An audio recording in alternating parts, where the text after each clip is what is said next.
থাকবে যে আমার প্রতি বেশি বেশি দরুদ পড়ত। প্যার হাজরিন, আল্লাহর হাবিবের একজন সাহাবী ছিলেন উবাই ইবনে কাব। আল্লাহ রাসূলের প্রতি আল্লাহ যে কোরআন নাযিল করেছেন, এই কোরআনের সবচেয়ে বড় কারি ছিলেন হযরত উবাই। একদিন কোরআন তেলাওয়াত করছেন, আল্লাহর রাসূল পেছন দিক থেকে এসে কোরআন শুনছেন। রাসূলুল্লাহকে দেখে উবাই চুপ হয়ে গেলেন। চুপ তো হওয়ার কথাই, যার উপর কোরআন নাযিল হয়েছে তার সামনে কি কোরআন পড়া যায়? আল্লাহর হাবিব বলল, উবাই থামলে কেন? কোরআন থেকে তেলাওয়াত করতে থাকো। হযরত উবাই বলল, হে আল্লাহর রাসূল, আপনার সামনে কেমন করে কোরআন তেলাওয়াত করি? রাসূলুল্লাহ বলে, তুমি কোরআন পড়ো, আল্লাহ আমাকে আদেশ দিয়েছে আমি যেন তোমার থেকে কোরআন শুনি। সুবহানাল্লাহ। এই উবাই ইবনে কাব আল্লাহর হাবিবের কাছে আসলেন। আল্লাহর হাবিবকে বললেন, হে আল্লাহর রাসূল, আমি আপনার প্রতি অনেক বেশি বেশি দরুদ পড়ি। সুবহানাল্লাহ। আমি সময় নির্ধারণ করতে চাই কি পরিমাণ সময় আমি আপনার প্রতি দরুদ পড়ব। আল্লাহর হাবিব বলল, মা শিখতা, তোমার যতটুকু ইচ্ছে হয় ততটুকু করো। উবাই বলল, হে আল্লাহর রাসূল, তাহলে আমি আমার দিন আর রাতকে 4 ভাগ করলাম, 4 ভাগে 1 ভাগ সময় আমি আপনার প্রতি দরুদ পড়তেই থাকব। সুবহানাল্লাহ। আল্লাহর হাবিব বলল, মা শিখতা ফাইন জিদতা ফাহুয়া খায়রুল লাক, তোমার যতটুকু ইচ্ছে ততটুকুই তুমি আমার প্রতি দরুদ পড়তে পারো, তবে সময়টা যদি আরেকটু বাড়াও তাহলে তোমার জন্য তা কল্যাণকর হয়ে যাবে।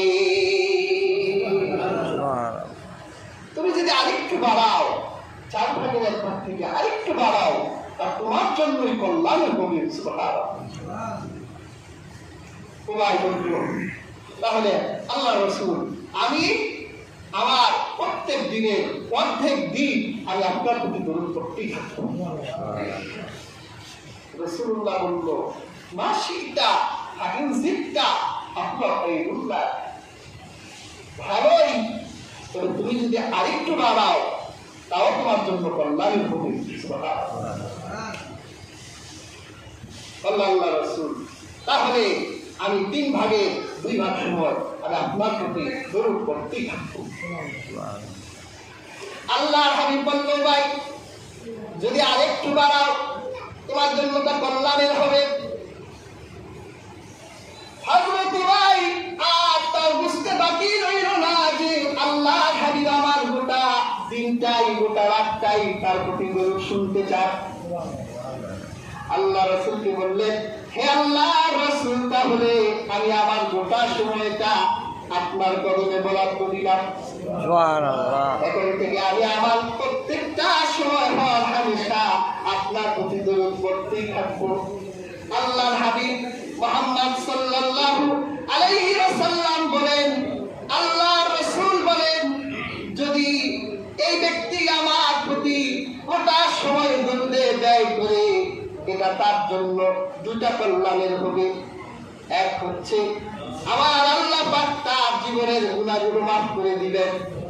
সুবহানাল্লাহ। আর তার মনের আশাগুলোকে আল্লাহ কবুল করে নিবেন। সুবহানাল্লাহ। সে যা আশা করবে আল্লাহ পাক দরুদের ওসিলায় তার মনের আশা ইচ্ছেগুলোকে কবুল করে নিবেন।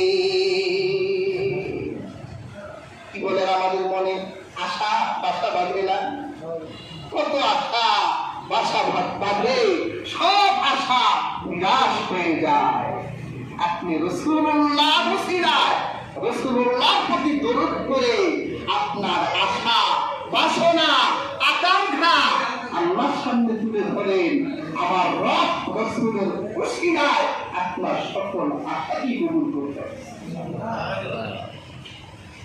একটা ঘটনা বলি।